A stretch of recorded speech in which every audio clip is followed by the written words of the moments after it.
Okay, so we're going to look at DNA structure. This is an intro to our unit on molecular genetics, if it is a bit late being recorded. So this should help you fill out the summary table that I gave you. Pay attention to the fact that I wrote it as a timeline, and I wrote it as a timeline so that you would get a sense of the progression of things. So before we knew that DNA was the genetic material, we knew that there was a connection between chromosomes and inherited traits. That said, chromosomes are made up of DNA, yes, but there's also a lot of protein in those chromosomes as they assemble. So it still led scientists to have room for confusion there. They also knew that genetic material had to control the production of enzyme and proteins, and the genetic material had to be able to replicate itself with accuracy, but that it would still have to allow for mutations to occur because any mutations did occur. So the material that identified DNA, or the experiment that identified DNA as the main molecule of heredity, was done by Frederick Griffith. So he did experiments with Streptococcus pneumoniae in 1928, and he took 2 strains of this strep bacteria. One are pathogenic, and you can see they've got this rough kind of coating around them, or sorry, the smooth kind of coating around them, and then the non-pathogenic strain are rough. So the smooth strain are able to make it into the body. They infect the animal, in this case the mouse, and the mouse are going to die. But the rough strain of strep, are not going to be pathogenic. So they can live inside the mouse just fine, and the mice are also going to live. That said, we knew that if we took a bacteria and we heated it, the bacteria would die, so it would be non-pathogenic. So you could take this a strain of bacteria, the pathogenic bacteria, you could heat it up, so to just around boiling, and then you could inject the mouse with it, and the mouse wouldn't die. The mouse would live because the bacteria were dead. You could take these bacteria, you could heat kill them and inject the mouse would still live, but that isn't really any change from the norm. What Griffith discovered was that if you mix those heat-killed pathogenic strep bacteria with non-heat-killed, so live R strain strep bacteria, the mice would die. And when you looked at the mouse would contain live pathogenic bacteria. So what that told him was something was moving from the dead S strain bacteria, the dead pathogenic bacteria, into the live non-pathogenic bacteria and turning them into pathogenic bacteria. So you could think of it as a zombie plague. So these dead, will you stop that? The dead bacteria are somehow doing something to these live bacteria to turn them into the pathogenic bacteria that are then going to kill the mouse. Or if you've read the books or seen the TV show The Strain, like those weird creepy vampires. Pitch for family members there. So Griffith proposed that whatever was happening, there was the transforming principle. And because we know that heat denatures proteins and you can't renature the protein, that led Griffith to propose that DNA must be the molecule of heredity rather than proteins, because DNA was relatively unaffected by heat, and we'll talk more about that later on. But to confirm that Griffith's hypothesis was correct and the transforming principle was in fact DNA, Avery, MacLeod, and McCarty carried out an experiment to confirm his findings. So actually Oswald Avery was Canadian, although he was working in an American lab. So they wanted to confirm that the molecules in the S strain that were moving from the S strain into the R strain, making them infectious, were in fact DNA molecules. So they prepared identical extracts of the heat-killed S strain and subjected to each extract to one of 3 enzymes. One was a protease, so something that destroys proteins. One was an RNase, so it would destroy RNA. And the third was a DNA molecule, or a DNA ase. So then each enzyme-treated extract was mixed with live R strain cells. So we're taking the heat-killed S strain cells. In one set of S strain cells, you've destroyed the DNA. In another set of S strain cells, you've destroyed the RNA. In a third set of S strain cells, you've destroyed as much of the protein as you can. You then mix them with the R strain cells, and you want to see which one or ones of those allow for transformation. And the only one that didn't transform was the DNA, the ones that were treated with the DNA destroying enzyme. So if you destroy the RNA, the bacteria will still transformed. If you destroy the protein, the bacteria were still transformed.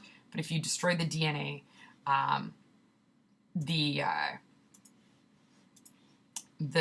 cells weren't, because the DNA was a transforming principle. So this confirmed that in those bacterial cells, DNA was a molecule of heredity. To confirm this in a broader investigation, Hershey and Chase did an experiment using bacteriophages. So a bacteriophage is a virus, a phage, that affects a bacteria. And they used the T2 bacteriophage. And they're basically nucleic acids surrounded by a protein coat. So this is an example. It looks kind of like an alien pod type creature here. So we've got our protein coat and a molecule of DNA inside. And so what Hershey and Chase did was they took these viruses and they grew them in the presence of bacteria that contained either radioactive sulfur or radioactive phosphorus. And what they wanted to do was figure out which ended up inside the cell. Did the radioactive sulfur end up inside the cell? And sulfur is only found in protein, so that would have indicated that the genetic material in this virus is protein. Or did it end up, did the DNA end up inside the cell? And that would have indicated that the genetic material was nucleic acid. So here they had a virus with radioactively labeled phosphorus, and they allowed it to infect bacteria. So you can see we've got this happy, fun, glowing DNA molecule here. So they grew the virus in the presence of radioactively labeled phosphorus. So they would have grown it on media that had bacteria on it, and the bacteria were allowed to pick up the phosphorus, and then the viruses would have picked them up when they were infecting the bacteria. So when these viruses with radioactive phosphorus in their DNA come in, they infect the cell, they inject their DNA into the cell. And so they're allowed to do that. And then what you do is you take the bacteria and you would agitate them. And they were agitated just lightly in a blender in order to dislodge the virus capsules from the surface. So this means that whatever is not the genetic material is going to be stuck outside, and whatever is the genetic material will now be inside the bacteria. So then once you've got this sort of blended solution, you're going to put it in a centrifuge, and the centrifuge separates things out by specific gravity. So they're going to look to see where the radioactivity is. Is the radioactivity in the bacteria, or is the radioactivity outside the bacteria in the liquid?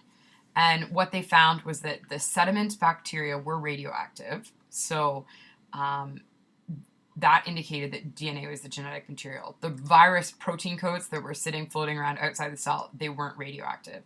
So what that said is the protein had the kind of structural role, and the DNA had the functional role of the virus. In their second experiment, they reversed it. So in this case, they radioactively labeled the sulfur, which would mean the radioactivity was in the protein and not in the DNA. So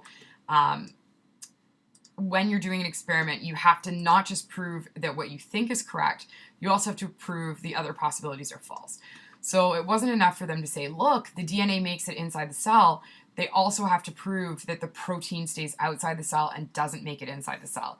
Because if some protein did make it inside the cell, then you could still argue that protein was the genetic material. So here, the non-radioactive DNA gets injected into the bacteria. They're blended again, so the viruses pop off and the DNA remains in the bacteria, and they're centrifuged, so the heavy bacteria ends up at the bottom and the viruses float around in the liquid. And again, these viral protein coats are radioactive. So what that tells you is that the sulfur stays up here, the protein stays outside of the cell, and the DNA is what gets injected inside the cell. So again, for viruses like for bacteria, the genetic material, the transforming principle, is DNA.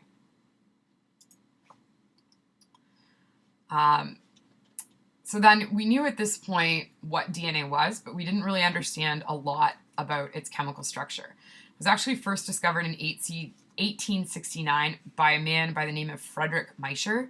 He isolated the nuclei of red blood cells and extracted an acidic molecule he called nuclein. The poor man worked with pus, all right? Like isolated the nuclei of white blood cells. White blood cells is a nice euphemism for pus. So he worked with pus. It's a handy material with lots of cells in it.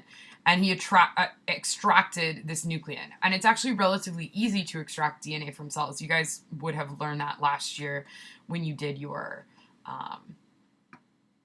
strawberry DNA extractions. And we do them with strawberries rather than your cheek cells or something like that because strawberries are hexaploid, so they've just got a metric buttload of DNA in them. So then in the early 1900s, a man by the name of Phoebus Levine isolated two types of nucleic acid, RNA and DNA. And we've talked about the fact that RNA was much harder to isolate because our skin naturally has enzymes that break down RNA called RNases on it, and that's to fight against viruses. So Levine also came up with the general structure of a nucleotide, a phosphate, a sugar, and a nitrogenous base. However,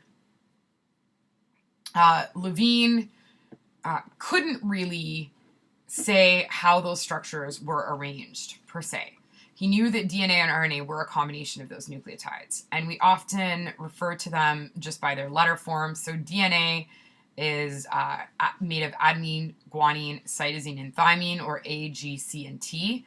RNA has the adenine, guanine, and cytosine, the same as DNA does, but in the case of RNA, it has the T's replaced with molecules of uracil. So there is no thymine in RNA, it's replaced with uracil. So then here are my nitrogenous bases, so the base portion of this sugar. There are two groups. Purines are the double ring structures, and pyrimidines are the single ring structures. The way I remember which is which, and I think I told you this in biochemistry, there's a Y in pyrimidine, there's a Y in cytosine, and a Y in thymine. So that's how I remember it, is the two with the Ys are the pyrimidines. They have the single ring, the purines have the double again. We also know that from experiments done by Erwin Chargaff, that the amount of A and T in a nucleic acid is going to be, in DNA, are going to be roughly equal, and the amounts of C and G will also be roughly equal. So he called that Chargaff's rule. So you can see here, in Mycobacterium tuberculosis, which is a bacteria, adenine has 15%, thymine has 14.6, so pretty close. And then guanine and cytosine are 34.9 and 35.4. So we do have some mismatching.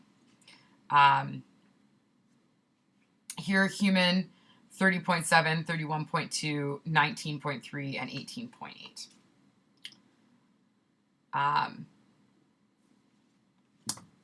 And so at this point, when we had Chargaff's rules and we knew that DNA was made of nucleotides, there was kind of a race amongst scientists to try and find the structure of DNA. One of the baselines, and Linus Pauling actually was working on trying to come up with the structure of DNA.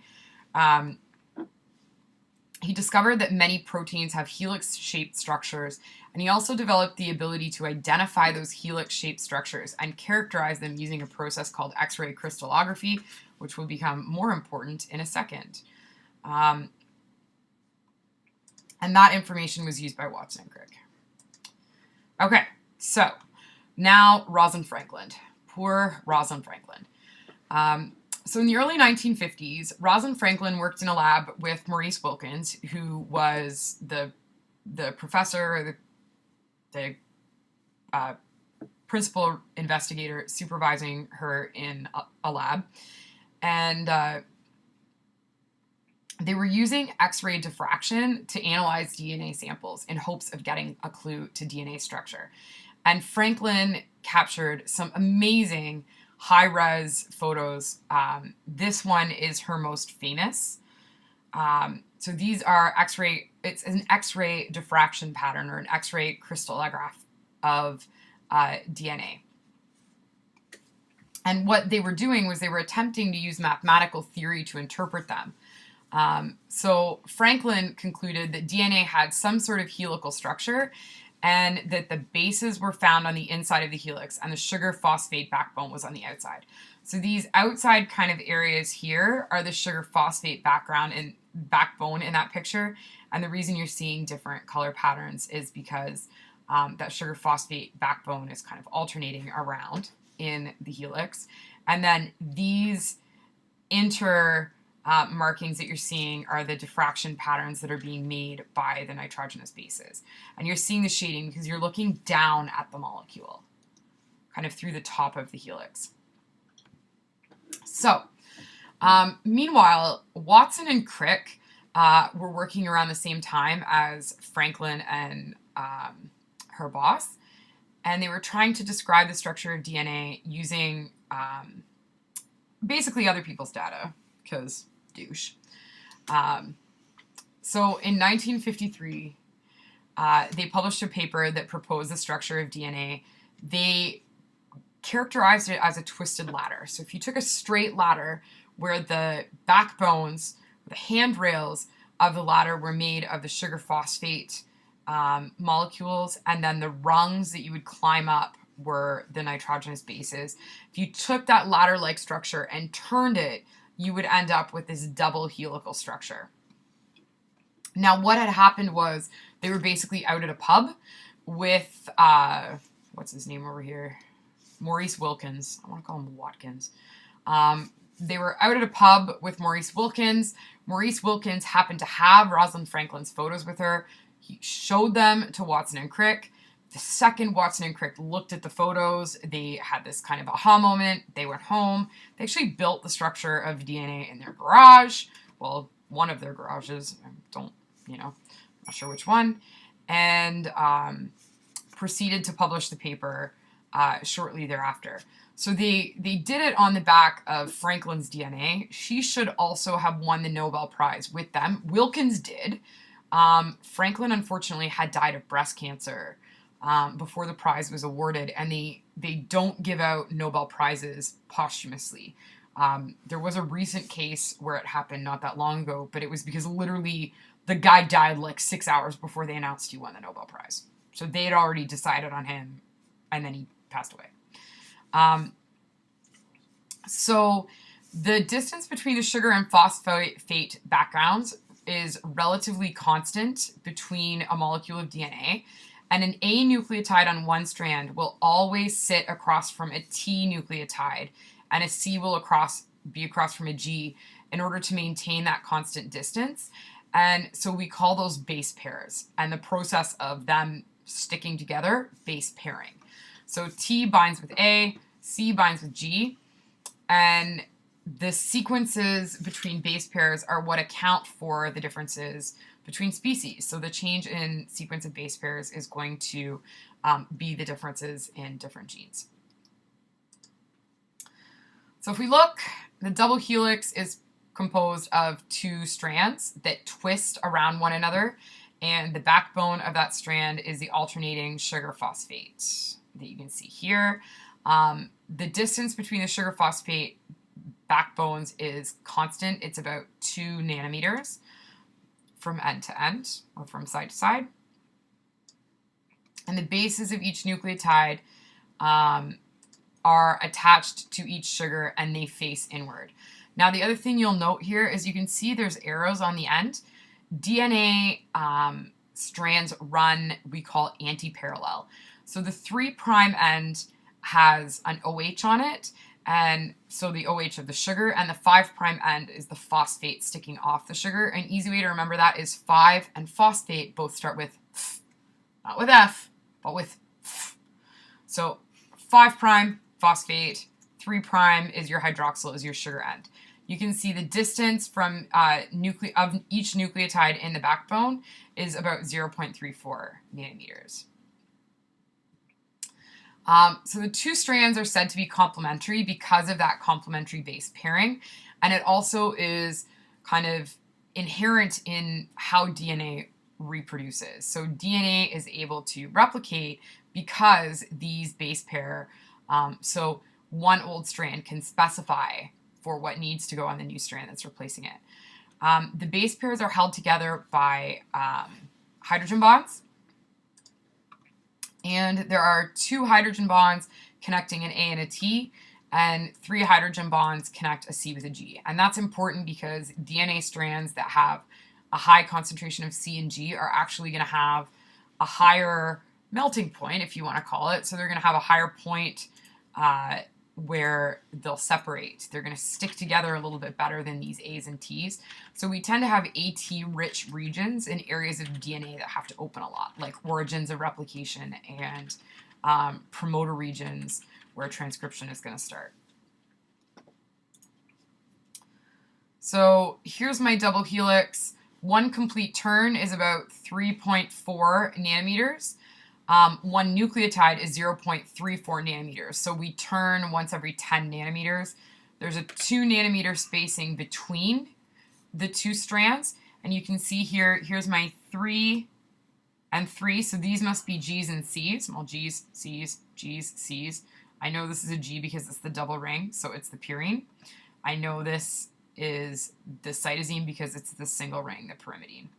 And then here, these have to be A's and T's. So A would be the double ring, and T would be the single ring. You can see the double, the 2 hydrogen bonds holding them together. So these extra hydrogen bonds between, or the extra hydrogen bond between the G and the C makes it harder for them to be pulled apart.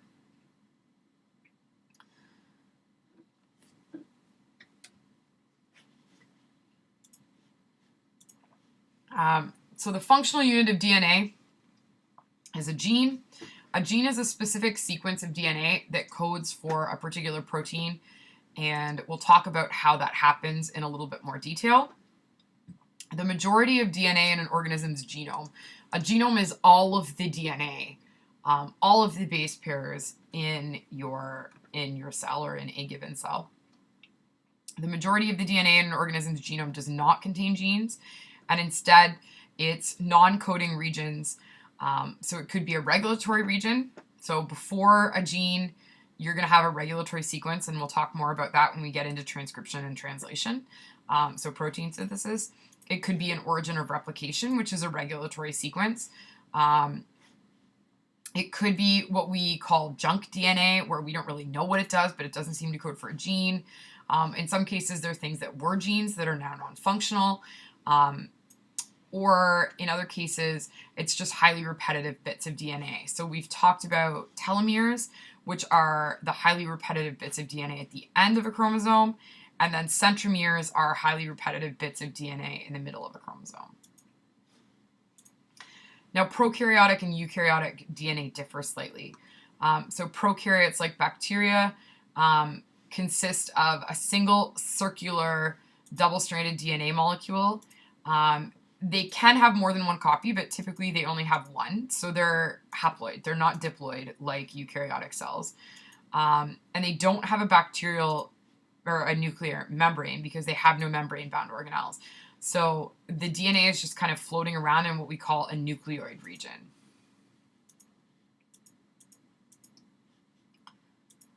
And prokaryotic DNA is tightly packed and supercoiled. So it coils, it compacts, and then it supercoils. So if you look, here's your ring-like DNA.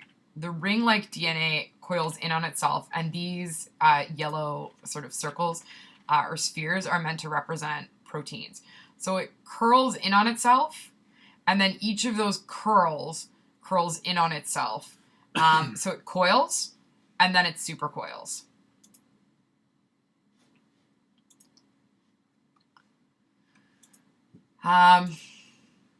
And the supercoiling happens with the aid of topoisomerase 1 and topoisomerase 2, also important in DNA replication. And we use antimicrobial or antibiotics have been developed that specifically block those enzymes in order to inhibit bacterial survival. So it's relatively common targets for antibiotics are things that take advantage of something working differently in a bacteria than it does in a human. So bacterial ribosomes have a little bit of a different structure, so we can make an antibiotic that interferes with bacterial ribosomes and know that it's not going to hurt us. The first antibiotic that we came up with was penicillin. Penicillin works by inhibiting the synthesis of bacterial cell walls. Since we don't have bacterial cell walls, we can totally take penicillin and it doesn't do anything to us. It just makes sure the bacteria can't reproduce. So similarly, we can have drugs that target those supercoiling enzymes, and our DNA doesn't supercoil the same way. So we can do it. It's only going to affect the bacteria, and we won't be a problem, or we won't be affected.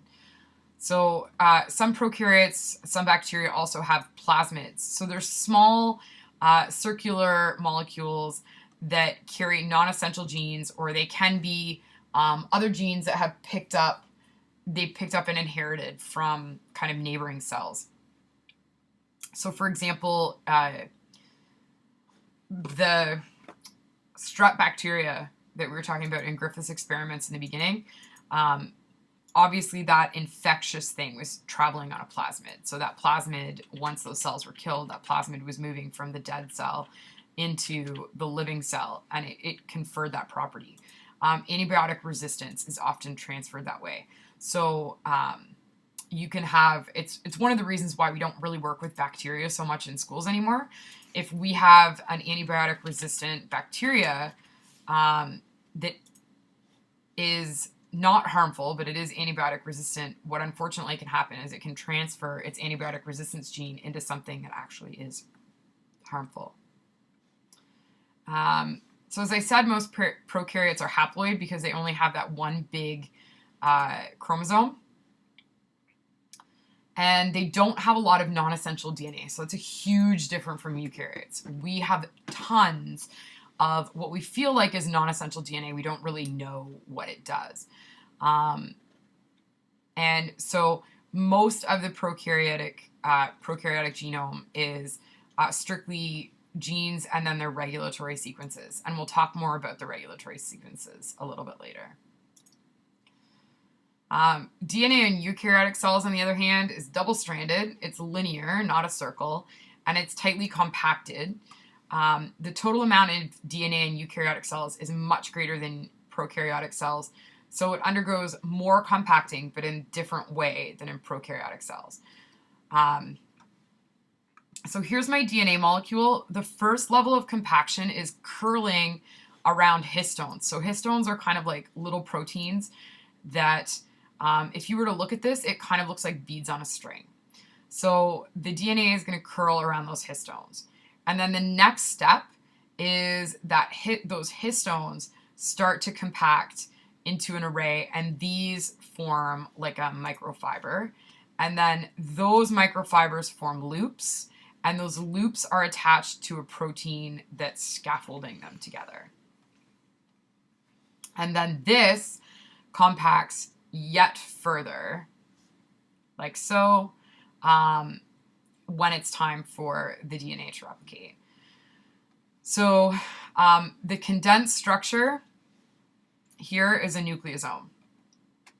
So the only time you see these distinct chromosomes are during cell division. Otherwise, it's less condensed, and we call it chromatin. So the normal structure in the cell would be this. This is your chromatin level structure. Those scaffold and knit together even more tightly to form a chromosome. Now they do this because think about like if you were trying to pull spaghetti noodles apart, this is sort of like the DNA equivalent of spaghetti noodles. If you pull those spaghetti noodles apart, they're going to break. They're going to split. They're going to get tangled amongst each other.